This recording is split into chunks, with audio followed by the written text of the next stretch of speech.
পুরুষোত্তমম। কিছু মহত্বপূর্ণ কথা আজ পরম দয়াল শ্রী ঠাকুরের এই বাণীর মধ্যে আমরা আজ সেটাকে দেখব, যে সেই বাণীগুলি তিনি আমাদের জন্য দিলেন, আর আমরা ওই বাণীগুলোকে নিয়ে কি করলাম, গ্রহণ করলাম কিনা। ঠাকুর এখানে বলছেন যে দুর্বল হৃদয়ে প্রেম ভক্তির স্থান নেই। যদি আমাদের মধ্যে দুর্বলতা থাকে তো ভক্তিও হয় না আর প্রেমও হয় না। কেননা যেখানে ভক্তি জন্ম না নেয় সেখানে প্রেমও আসে না। তা বলছে যে দুর্বলতা থাকলে, এই দুর্বলতাটা কি? কাম, ক্রোধ মানে কামনা, বাসনা, লালসা, অহংকার, হিংসা, পরস্মৃতি, কাতরতা, এই হলো আমাদের দুর্বলতা। আর এইগুলো যদি থাকে তাহলে আমার হৃদয়ে কখনো প্রেম ভক্তি আসবে না। তাহলে এই প্রবৃত্তির টান থেকে মুক্ত পেতে হবে, তা না হলে ভক্তি গজায় না। আগে বলছেন, আবার কখনো কখনো কেউ যদি মরে যায় তাদের কান্নাকাটি দেখে আমার কান্না পায়। কোন অর্থে? যে একদিন আমিও চলে যাব, এই সব ছেড়ে যাব, সব মিছা মায়া। তো মায়ার যে টান, সেই টানে আমি কাঁদছি। আমি কিন্তু বাস্তবে পরম সত্য দেখে কাঁদছি না, যে যেহেতু এই দেহ তো থাকে না, তবু কেন আমি এই দেহের পরে এত মমত্ব করলাম। আজ তো আমার সেই দেহ চলে গেল, তাহলে আজ থেকে তো আমার ইষ্ট কর্মে, ঈশ্বরকৃত কর্মেতে আমাকে লাগতে হবে। আমার এইটে ভাবা দরকার ছিল, কিন্তু এইটে না ভেবে আমি কি ভাবলাম, হায় রে আমার পিতা চলে গেল, এতগুলো কামাই হতো, এত যা কিছু হতো, এখন সবগুলো মিছে গেল।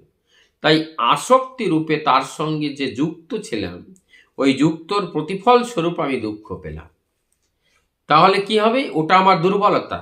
আমি যদি কারোর মৃত্যু দেখে, কারোর দুঃখ দেখে আমি যদি ভেঙে পড়ি, এলিয়ে পড়ি, ওটা কিন্তু আমার দুর্বলতা হয়ে গেল।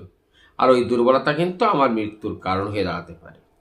যারা শক্তিমান তারা যাই করুক, তাদের নজর নিরাকরণের দিকে। আর যারা শক্তিমান তারা ওই পয়েন্টের দিকে, ভালো করুক আর মন্দ করুক, সেটা নিরাকরণের দিকে কি না, সেটাই আগে দেখার চেষ্টা করে। তা না হলে আমাদের দেখাটা ঠিক হয় না। আবার বলছেন, যারা শক্তিমান অবস্থা আর কেউ বিধ্বস্ত হয় প্রেমের সহিত, তারই উপর চিন্তা করা, বুদ্ধদেবের যা হয়েছিল। এখন কি বলছেন এখানে? যারা শক্তিমান বলছেন, এই যে দুটো কথা এখানে, শক্তিমান আর এই শক্তিমানটা কে? বলছেন যারা শক্তিমান তারা যাই করুক, তাদের নজর নিরাকরণের দিকে। তারা এই দুর্বলতা পড়লেও নজর তাদের নিরাকরণের দিকে থাকে, যাতে ওসব অবস্থায় আর না কেউ বিধ্বস্ত হয়। প্রেমের সহিত তারই উপর চিন্তা করা, প্রেমের সহিত তারই উপর চিন্তা করা। বুদ্ধদেবের যা হয়েছিল ওই হচ্ছে সবল হৃদয়ের দৃষ্টান্ত।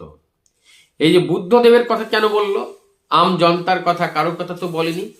তার মধ্যে সেই জ্ঞানের কথা, জ্ঞানের মূর্তি যিনি সেই বুদ্ধদেব, তিনি বলেছিলেন যে তার যখন তিনি পরিবারে ছিলেন, বিবাহ করলেন, আর পরবর্তীতে সব কিছু ছেড়ে দিয়ে তিনি মানব কল্যাণের জন্য গৃহ সন্ন্যাসী, গৃহত্যাগী হয়ে গেলেন। তাহলে বুদ্ধদেবের কি হয়েছিল? এই যে কি হয়েছিল, তার মধ্যে উদারতা আসলো। তার মধ্যে তিনি এইটাই বুঝতে পারলেন যে জগতে, জাগতিক জগতে যা কিছু আছে সবই মিথ্যা, আর পরমার্থিক জগতে যা কিছু আছে সেটাই হলো সত্য। আর পরমার্থিক জগৎ, সেখানে তো নিরাকারময় জগৎ। আর ওই নিরাকারকে জানা, নিরাকার জগৎকে অনুভব করা, ওই নিরাকার জগৎকে অনুভব করা। তো আজ আমরা তাকে অনুভব করতে পারি, সেই কারণকে অনুভব করতে পারি কখন? যখন আমরা জাগতিক জগতের এই বস্তুগুলোকে, এই যে দেহ আছেন, এই দেহের যে খেলাটা, এই পিণ্ডের খেলাটা যদি ঠিকভাবে বুঝতে পারি, তাহলে আমার কোনো কিছুর আর শেষ থাকে না। বন্দে প্রসূত।